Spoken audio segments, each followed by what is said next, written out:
it's good. Good meeting.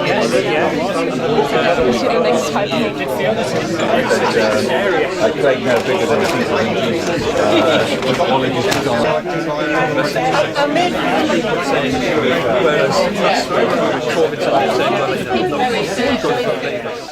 Regional campaign launch, and a particular warm welcome to Lord David Shutt, who's come to us from Calderdale. David is the Chief Whip in the House of Lords, been a member of the House of Lords for the last 10 years, and was 25 years a councillor in Calderdale, and for many of those the group leader of the Lib Dem group on Calderdale Council. So David, welcome to the North East. We're delighted you could take time out from what is a busy campaigning schedule to be with us today. And we've got 4 of our candidates here as well who are going to respond to questions. In a moment I'll pass over to David Shutt. But from left to right, we have Ian Swales, who's the Lib Dem candidate for Redcar. We have Wendy Taylor, who's the Lib Dem candidate for Newcastle East. We have Carol Woods, who's the Lib Dem candidate for Durham. And we have Ron Beadle, who's the Lib Dem candidate for Newcastle North. So, David, can I hand over to you? Thanks very much indeed, John. Well, we've had our manifesto launched nationally, and we all know that we've got these priorities in the manifesto, 4 steps to a fairer Britain. And of course, we are repeating them, and we will continue to repeat them. And we're in favour of fair taxes that puts money back into your pocket, which means that people on the first 10,000 will not be paying income tax, that many low earners will be out of the tax bracket, that the Inland Revenue won't need to have files for such people. We're in favour of a fair chance for every child, of putting some money into schools so that people can get individual tuition, and that we get money targeted to help struggling pupils. We're interested in a fair future by creating jobs for making Britain greener, breaking up the banks. You know something about banks in this part of the world. You've had the wonderful mutual of the Northern Rock converted into the bank, and then of course we know what's happened since. The choices that are needed to cut this deficit, we've got to be honest about them. But we do need green growth and jobs that will last by investing in the infrastructure. And we fourthly need a fair deal by cleaning up politics. And you know here in the North East that you can and have been part of putting an end to the one-party state that there's previously been in the North East of England, and that we want to put trust back into politics.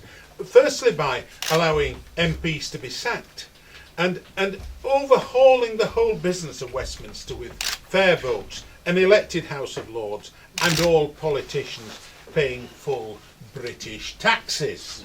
Now, I've got 4 things to say too. Seems to me that with our manifesto, we've got a credible manifesto to put before the British people. Secondly, Nick Clegg has made a wonderful personal pitch, which has put us up there. You here in the North East have had serious and continued work on the ground. Whether it's Alan Beath, 35 years as MP up in Berwick, Fiona Hall doing her work in Europe, and the local government work in Northumberland and Durham and Newcastle, and the solid work that's been achieved in these places. And fourthly, you're campaigning on the ground. And the job, of course, is that we keep going. We're given a tremendous lift by what's been going on nationally, but we keep going. There is still 2 weeks and a half to go, and our candidates, the 4 of us that are here and the others that are around, the job is to keep going. So we have 4 candidates here who will be happy to respond if there are questions, particularly on that which we are saying in the document that's being produced, Change That Works for the North East, to highlight where our national policies would have effect here in the North East. So if there are any particular questions, well, that we can hopefully cope with. Any questions, friends? Lord Shutt and Mark Benson, BBC. Yeah. Your regional manifesto commits you to scrap regional ministers. What, if anything, are you replacing them with? The main thing is, here in the North East, we know that the Regional Development Agency is well thought of, and in those circumstances we keep it. So that's the first thing. As far as ministers for the North East, we're a devolutionist party, and therefore we would want to make certain that our elected people here in the North East, with the help of the RDA, are the major focus, rather than having ministers who may have nothing to do with the North East, depend on who is the person that's put into to be the minister to take on that piece of work. I'll just put a general question.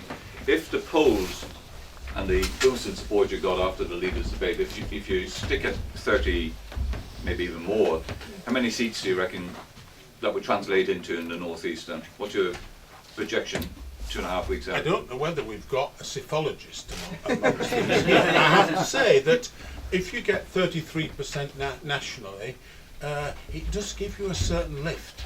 And seats that you might not have thought and you've not marked down on your sheet as winnable come into the fray. What about we the seats don't you have marked necessarily up? stop, but you see, we don't necessarily stop at 33%. 33%, that 33%'s today. Tomorrow it goes higher, and after next weekend it goes higher still. And therefore, the sky is the limit. But people have got to do the work on the ground. It just doesn't come via the airwaves. The airwaves help us, but there's got to be solid work done on the ground, and the candidates on the ground have got to be out there harvesting the vote. Is there not any worry that your success is split in the opposition vote then? We're quite happy to split the opposition. What What if do you're- you have in mind about that? Well, How's that a worry to us? are you maybe dividing the vote between yourselves and the Tories instead, sort of making it easier for Labour if you're more successful? Well, if we're successful, that'll do for me. I mean, the more successful we are, the more momentum that comes, the bigger our pile gets. The more votes, the more seats. And I'm rather in favour of that. Lord Shutt, would you accept that on the first past the post, which obviously your party is very opposed to, you cannot form the next government? The formation of the next government is in the hands of the British people and where they cast their vote. I have to say that there are circumstances, which I do understand, where we could poll the highest votes in the entire country and yet get the least votes. Those are circumstances, but if these figures start going up, we can get, say, 100, 150 seats, and 2 or 3% more, you get 300. I mean, that's the dynamics of the strange and weird electoral system, which we're not actually in favour of. Just one other thing, just an observation. You're at the home of Newcastle Falcons, who got hammered yesterday. Not a great venue, I would have thought. You know, the symbolism of that. They're struggling against relegation. You know, it's outside my ken. Is rugby union football. I thought it might be. But you see, there are the good premises. And really, I think you have to be practical about these things. If there are premises that make a good headquarters, well, you take them. And it seems to me that the people here are making tremendous good use of these facilities, and they seem rather good to me. Any of the colleagues want to? Anybody want to? Well, just on the point, I didn't get a point about the seats. I mean, we know the seats you're targeted. Yeah. Are they now in the bag if you stay at 30% and you're extending your net and saying we could take, oh, I don't know, 4 or 5? We don't actually believe in the bag principle. They'll be fighting like Billy-O to make certain that they're there. But we can expand. Who knows? We can expand and we can go beyond that. But we're not taking anything for granted. And the candidates here, the candidates at UC could be working hard for the next 2.5 weeks. I can tell you, because I know I've been knocking on doors, I've had people ringing me up saying, we want to help. And when these people start saying we want to help, we want to join, they get encouraged. And that will mean that the sky's the limit as far as what can be achieved, and that's the possibilities for us. But we're not saying anything's in the bag yet. There's 2.5 weeks to go. Keep your feet on the ground and keep working. That's the message. One further question, Lord Shutt. We've just come from Labour's regional campaign launch on the Tyne, on the old Neptune yard. You're committed on the regional manifesto to putting £400 million into refurbishing shipyards so they can manufacture wind turbines. Where's that money coming from? Well, all I can say is that, without me saying immediately it's there, this is a costed programme, and in the back of the manifesto, without me creeping through it, it's all laid out. That is the beauty of having a manifesto of this type. And that which is put in here, in this regional paper, is extracted from the national paper, and therefore in terms of where our taxation proposals are, our spending proposals are, and our savings proposals, they are in the document. So Mark, the specific measure is specifically costed Yes. in a national Yes, manifesto? yes. Mark, we've identified 15 billion in savings, and of that 5 billion goes to our priorities.